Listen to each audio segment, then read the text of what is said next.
Is your donation page leaking donors?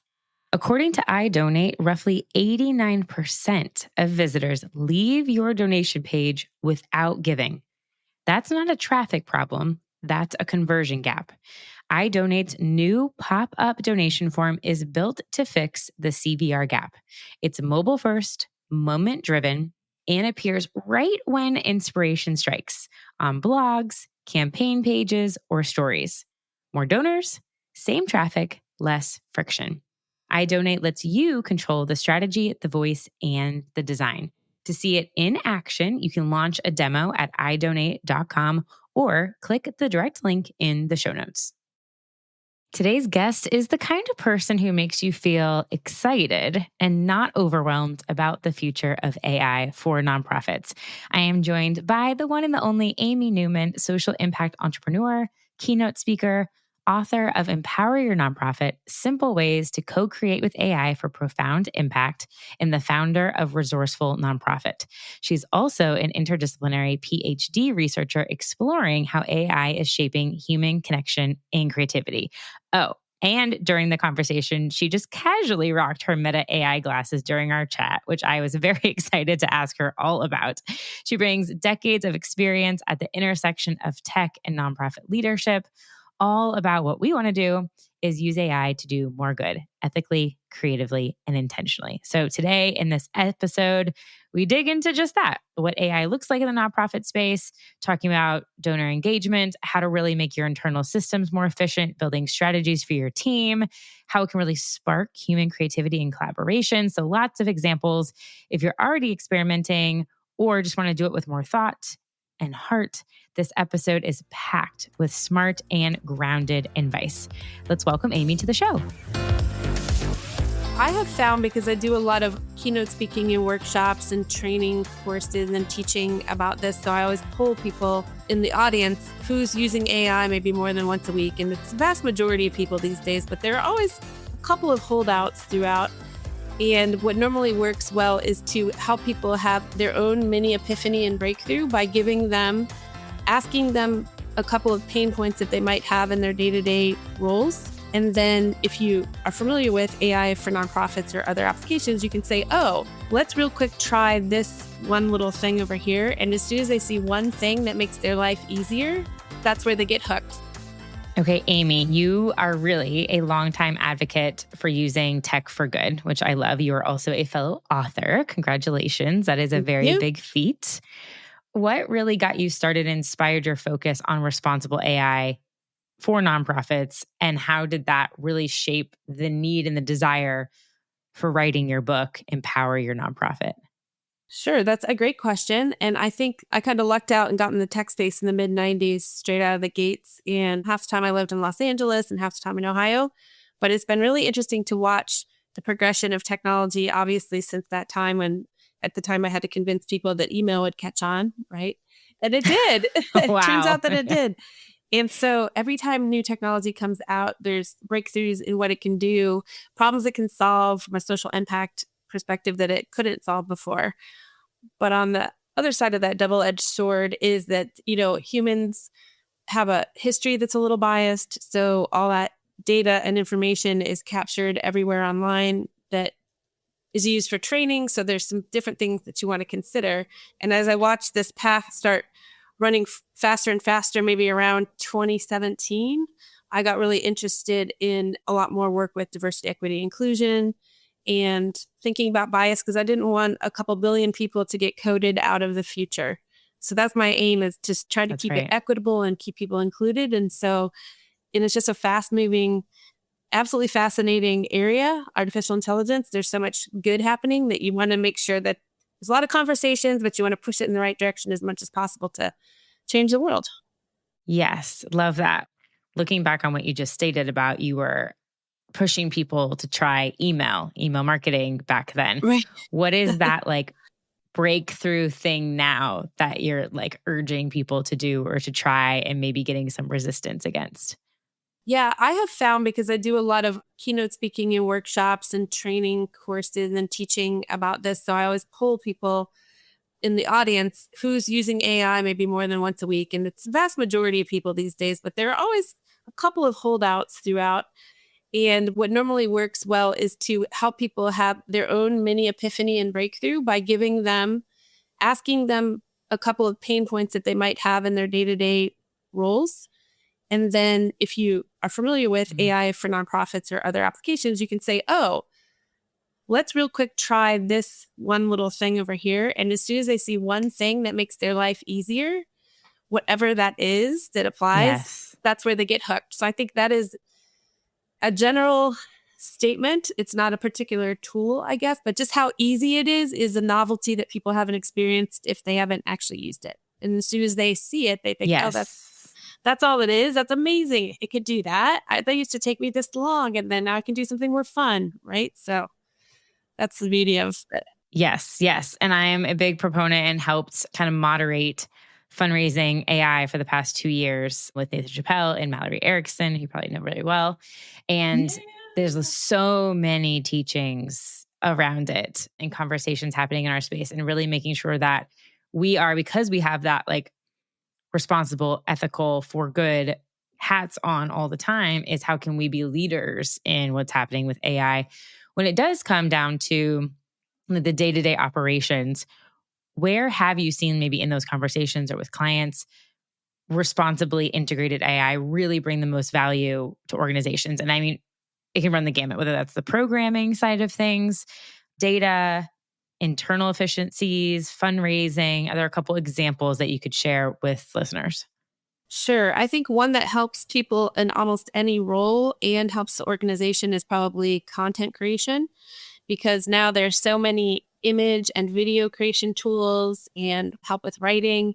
And I think for people who maybe aren't in the marketing role or communications, but want to maybe do an even better job with storytelling, there's a lot of guidance that you can get from any of your favorite bots, Microsoft Copilot, Gemini from Google, ChatGPT.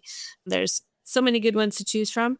But I think it's a good brainstorming partner, or also a good checker of the tone afterwards. And all things that you're still putting the human thought and ideas and stories into it. I don't think you can just set it and forget it anytime soon and have it sound like it is from a real person, because it won't.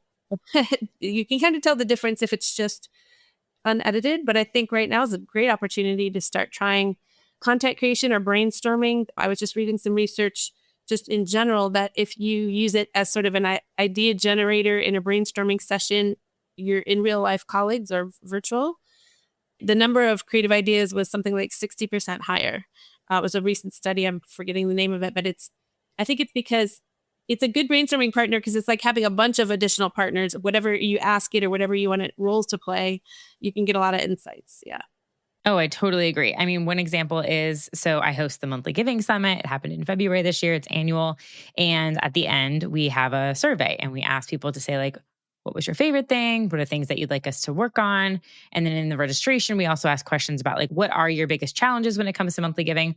And I put the answers into ChatGPT. And I was like, based on these answers, what is a product, a service, like something I could create that would help as a solution to these challenges? And that would be like scalable, like affordable, like fit the match of this group of people. And so it spit out like a bunch of ideas. To your point, obviously some of them I'm like, no, like that wouldn't work. But I was like, ooh, okay, that could actually work. So that was one way. Another is literally this podcast. So every podcast guest, as you know this, gets a questions doc. And I take either what's been provided to me from the form that you put in, your bio, put that into ChatGPT, a little bit about the topic, and then I ask it to draft for me what are about 5 to 6 questions that I could ask this person, and then tweak them, obviously.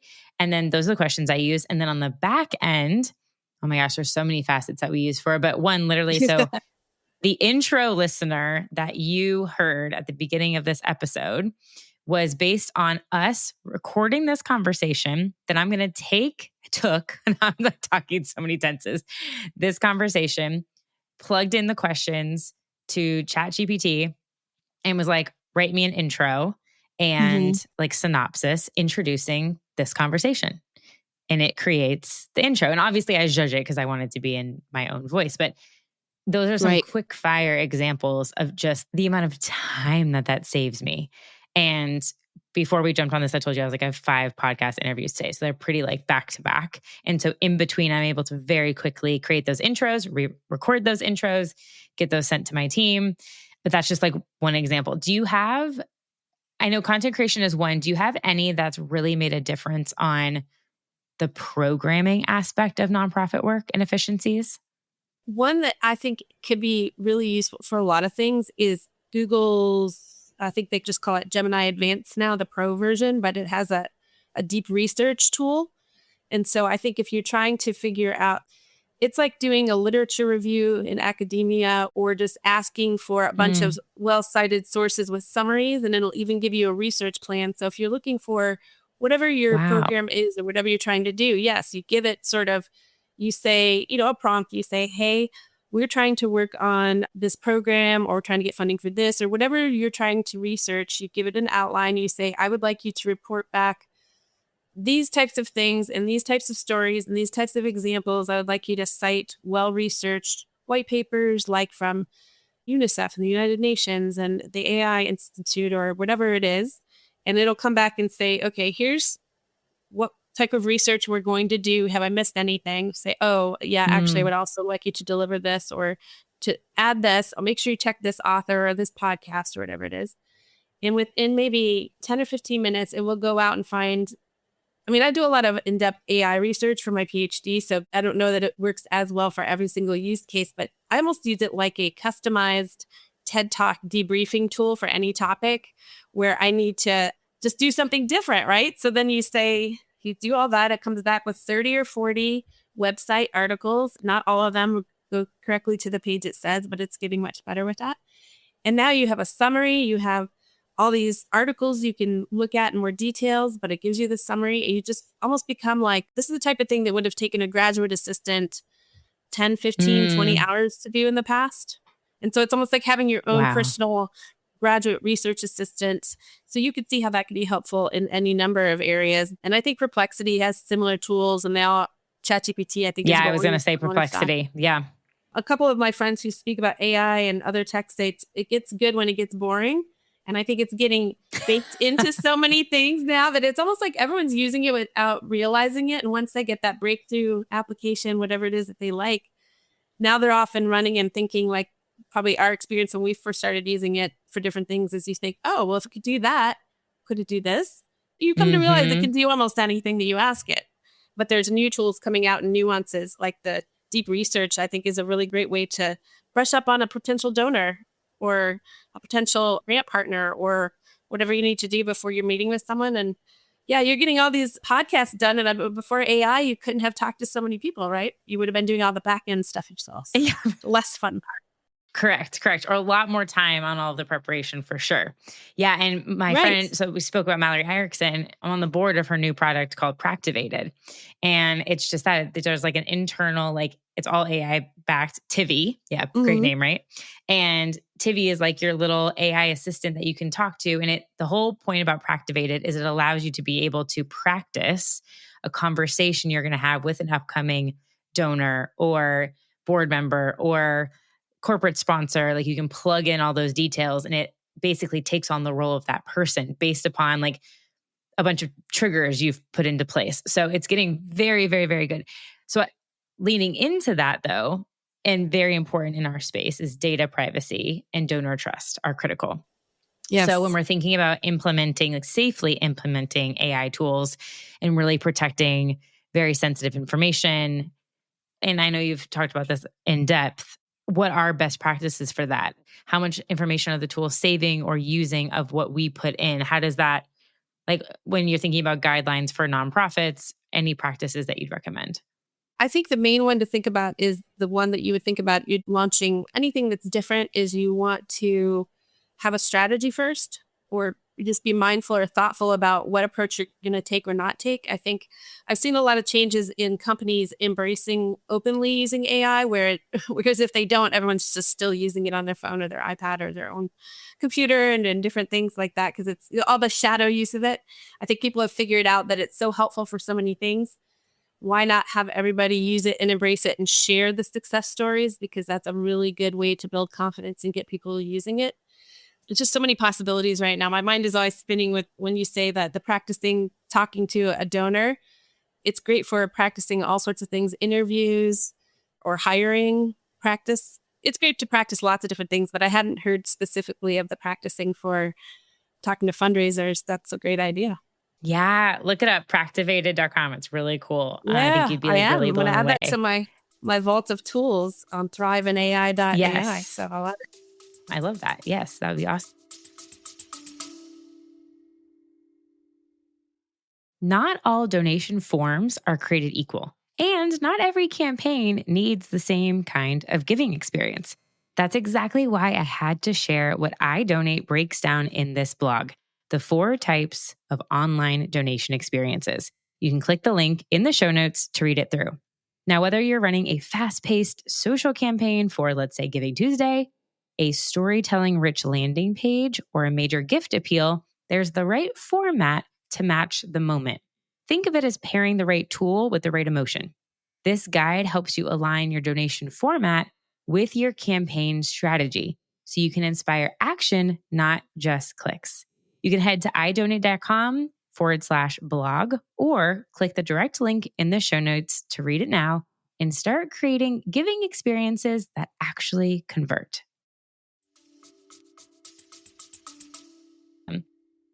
On the sensitive information side, is there anything that when you're talking to clients or that they're asking you questions about, just about anything coming across as privacy tools, is there anything that you hear coming up a lot, and how do you mediate that discussion?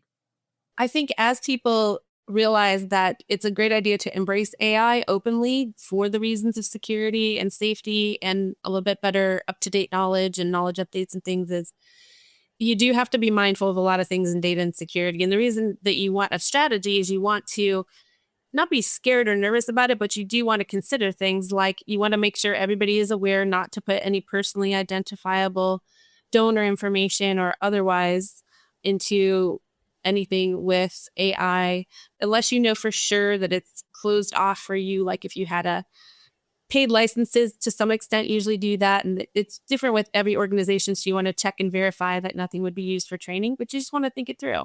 And you want to make sure that Yeah. people know how to ask questions that aren't going to prompt an accurate but biased response based on including or excluding right or wrong information or leaving things out. A lot of times, if you don't specifically ask for examples of maybe non-dominant people in a field, you're probably going to get whatever is stereotypical, for example. And if you're not used to thinking about it, you might not notice. And as soon as you have some good training and you realize not to put any private information up and you have sort of a policy. So if people aren't sure, is this Yeah. okay to use it for?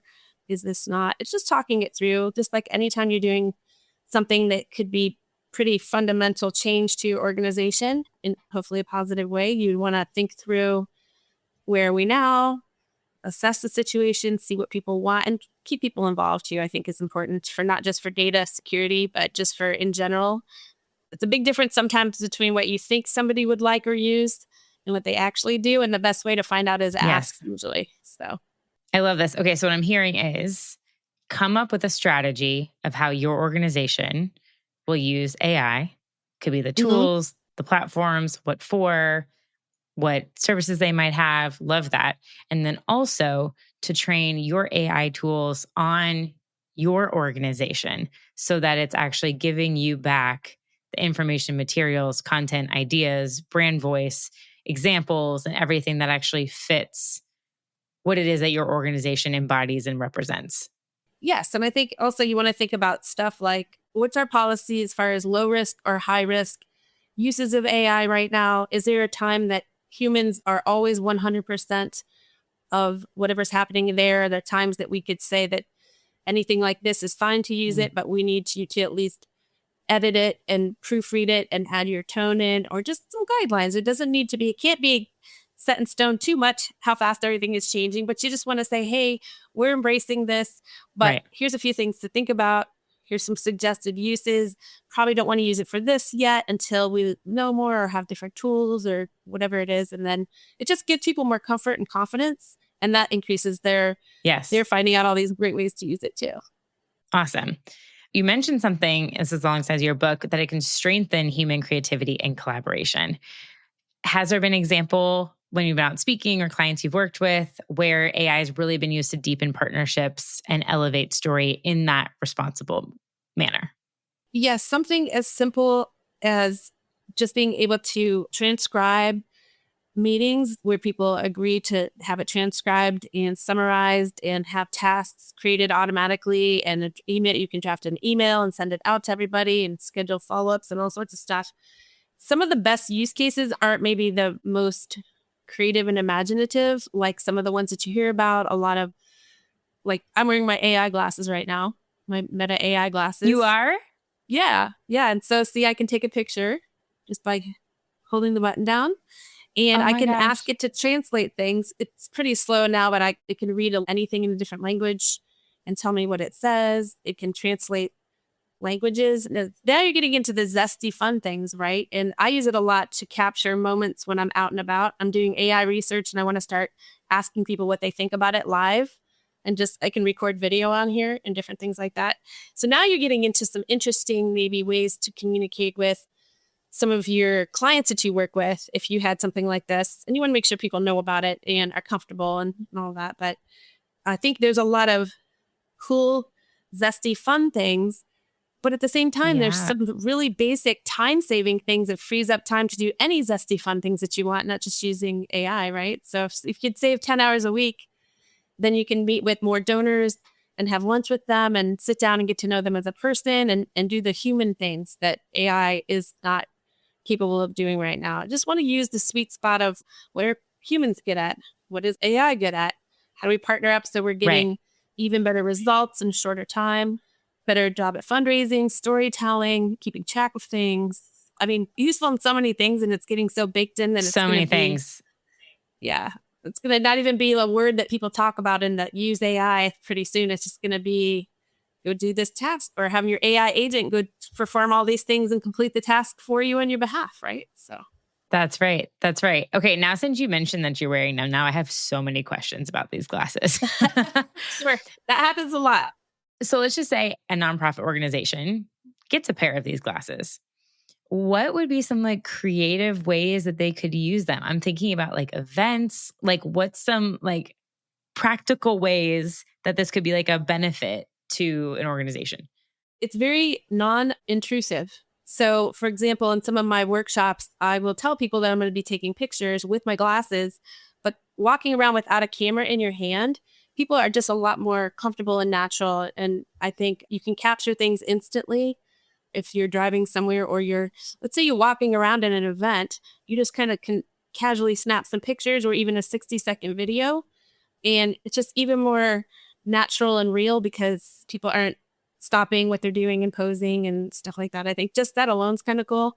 And to translate languages, translate documents, I could see a lot of really powerful uses for it. And, these are relatively new, so they keep adding enhancements, but you can even have it take a picture and then upload it to Instagram right away, which I would use some caution. Yeah, exactly. Make sure you're doing the right pictures. Yes. How good is the translation? Is it actually, can you see the translation through the glasses? That is a great question that people ask often and doesn't have any visual display yet. So basically they're prescription glasses that I have. And then they also have the AI. So they have speakers that go around your ears. It's really handy because let's say you're somebody who works with people out and about in public, if there's a quick question, you just ask it. You say, "Hey, Meta," it's good. I do it right now, and you just ask it like you would ask Siri, but you're just out and about with somebody and there's a question, or you need to translate a couple words you don't know. You can just do all of that without changing anything. You know what I like best about it is it breaks phone hypnosis because you don't have a phone out, so you can't do anything else but take a picture at someone's event instead of getting, phone hypnosis. Let me just go ahead, check this one thing, check, and you don't even, people don't realize that. You're down the rabbit hole. Right? Yeah. So this Yeah. prevents phone hypnosis, like if you're out and about, and it's very interesting. I was Let you be only more had that in a few present. weeks. More present. Yeah, it's great for being more present and grabbing irreplaceable moments. I took a funny video of my little niece I was part of the dance party too, to row, row, row your boat in a round, and the dogs came through, everyone's dancing, and I was like, I have my glasses on. I caught a couple seconds of the funniest video you ever seen, right? But you could use it for all sorts of creative things I'm sort of exploring now. So if anyone has good ideas, please share because I'm trying to learn all about them. So cool. Okay, I'm gonna have to dive in and do some more research on this. If somebody is on the fence, hasn't really gotten started yet, what would be your like low risk, high impact way for them to get started literally today, right after this episode? If you're not already using Canva, and I think it's Magic Write is their AI tool, I would definitely start using that because it's well worth it to get a pro account. I believe they It's free even for give nonprofits. 501(c)(3, yeah, a free pro account, Yeah. right?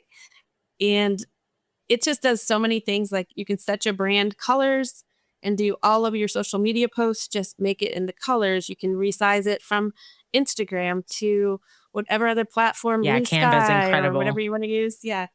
And that one is so simple, but to do all the little tasks that it does in seconds, just a couple years ago, it would be hours and hours. So that's another time saver if you get good at it. And again, you don't want to add more in your day, more tasks because you're using AI necessarily, but you want to add more creativity, more human touch, things that you brainstorming with your colleagues, things that you wish you had more time for. And good stuff always comes out when you spend time that way. But, just free it up into something as simple as Canva or doing research or first drafts. First drafts can be hard for anything, as an author. Sometimes the Oh first my draft, gosh, yes. you're like, So hard. what's another way to say this? Or how could I think about that? It just gets you thinking on a different path sometimes, or remembering things that you learned or forgot about, or there's little gems along the trail whenever you're Absolutely. researching and it saves so much time and it does a beautiful job with a lot of different things. So Amazing. Well, Amy, thank you so much for your time and your work. What's the best way for people to reach out to you and where can they find your book? sure. So my book is pretty easy to find. It's from Wiley, Empower Your Nonprofit, Simple Ways to Co-Create with AI for Profound Impact. It's on Amazon, and my website, empoweryournonprofit.org, also has it. And yeah, I think people really like meeting in person to learn about AI hands-on with somebody that knows about it. In Ohio, Yeah. we have a program called Tech Cred that covers the cost of a lot of tech training. We're creating some AI specific tech training. So in-person stuff too that you can get reimbursed. And so I think once people have the confidence, they're off and running. You can't stop them. They're super fans. The ones that say, oh, I don't like it, they try it. And then they're telling everybody. They come back with reports on how well it works. So, but I would love to hear Yes. any comments and feedback about it too on that site. That'd be great. Amazing. I love that you brought up in-person events. I get asked a lot about like what conferences should I go to? And sometimes I don't think it's a conference. I think it's something really specific like this. Like go to the things that you nichely want to get better at. And sometimes the conferences can be lovely, but it's lots of sessions, usually very quick. But if you want to deep dive into something, like where can you actually spend a better use of your time? So I will wrap on that note. I am somebody who is very excited about using it, getting better at it. So thank you so much for being here and for sharing your knowledge and wisdom with us today. Sure. Thank you so much. Great to be on. Thank you so much for tuning into today's episode of Missions to Movements. If you enjoyed our conversation and found it helpful, I would love for you to take a moment to leave a review wherever you're listening.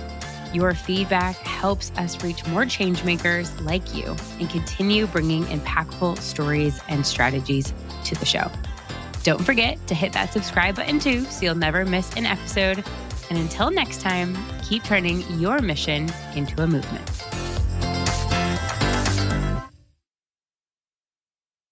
Thank you so much for listening to today's episode. I hope it was helpful and valuable to you. And I wanted to let you know my signature program, the Monthly Giving Mastermind, applications are open for the 6th round that will start in July. If you are someone that wants to increase your monthly recurring donations, but just have not had the time, the bandwidth, the people around you to do it, this is the opportunity. You can head to positiveequation.com/mastermind to learn all the details. I have a video that breaks it down. I showcase what we're going over every month.